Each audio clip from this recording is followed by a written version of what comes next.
One of the first people to ever blow the whistle on what she says is absolutely happening, and that our own government has been involved for decades, spraying chemicals into the air with no regard for the people those chemicals could be hurting. I want to welcome in former U.S. Air Force environmental specialist and geoengineering whistleblower, Kristen Megan. It's great to have you back, Kristen. Appreciate you being here. So you've been talking about this issue for years now. Can you take us through what you say is absolutely happening? Yeah, thanks for having me back. This is absolutely happening, and it's basically now openly admitted, even though you're getting kind of pushback from the EPA, but I don't think it's intentional. What I discovered around starting in 2007, I was working in bioenvironmental engineering in the Air Force. And like I had mentioned previously, I tried to debunk this. And in the attempt to debunk it, I realized as somebody who was approving forms called Air Force Form 3952s, I had to reject these toxicants on formerly known as an MSDS, now an SDS, because they're the very same toxicants we were trying to engineer out of the workplace. So why would we be procuring more? So lots of soil sampling, air sampling. Once I got threatened, I knew I'd found something, and it's very much happening. In fact, when I finished my master's around 2015, it was in one of my environmental textbooks that they were doing it.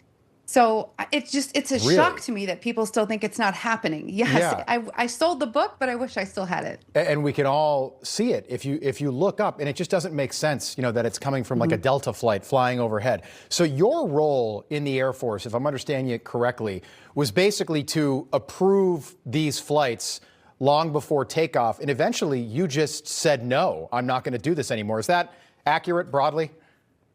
Well, it wasn't approving the flights. So when you're using hazardous materials, you have to track them from cradle to grave, use and disposal. So when I was in the Air Force, I'm basically OSHA and EPA, but in the military. So I had to make sure that we were keeping workers safe. So we had to understand what we were bringing on and how could it affect human and environmental health. Right. People will say to me, they're like, well, we don't think this is happening. If this isn't happening, why have multiple states passed laws banning weather engineering, including Florida, including Texas? Can you explain that? Yeah, that's exactly it. I know a lot of people have taken the angle of, because people still don't believe it. Even if you don't believe it, there's people that are trying to take action saying, look at what they're claiming. Because when the government claims that they're going to do something, they're already doing it. And they're trying to say, even if you don't believe it, would you want it to happen? It has these human and environmental impacts. So yes, and there's a lot of those legislators have reached out to myself and Dane Wigington over the past couple of years. So they have the information and all the government documents that are on geoengineeringwatch.org. Biggest question, in your opinion, why is this being done? And again, it might not be EPA, could be DARPA, could be War Department, could be private companies, but why are they doing this? I think there's a multitude of reasonings. You control the weather, you can handicap many people. We did it flooding the Ho Chi Minh Trail.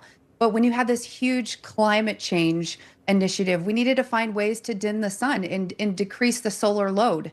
So this is fear-based. And I also think it's financially incentivized through betting on crops. And again, handicapping anyone in war. Yeah, so it kind of takes away the organic from anything organic you're buying, because this is then sprayed into the air, and then and gravity brings it down. Eventually the rain brings it down, and it is all over all of us. What are these crops doing to people? Or I'm sorry, these chemicals doing to people? Well, a lot of them are heavy alkaline metals and salts. And what they do, again, is that synergistic toxicity. You're breathing it in, you have the dermal absorption and an inhalation. And it does depend on relative humidity and different weather patterns. Like I live in Michigan, so we have all seasons in the same day. Right. So the dissipation rates are faster. When you ingest that, it is eating away at your gut health. And the thing is when they're using strontium and barium, those things bioaccumulate in the bones, and it also displaces potassium. And if anyone's ever had low potassium, you know that causes a massive issue with your nerves and your heart, and it can mimic a heart attack. So we're getting massively bombarded because, again, different routes of exposure, and depending on where you live, you can be more exposed already because you have background elements in your drinking water. Jeez, it's so scary. Kristen, we appreciate you being with us again tonight. Thank you. Look forward to having you back. Kristen Megan, again, one of the only people willing to talk about this publicly. Thank you.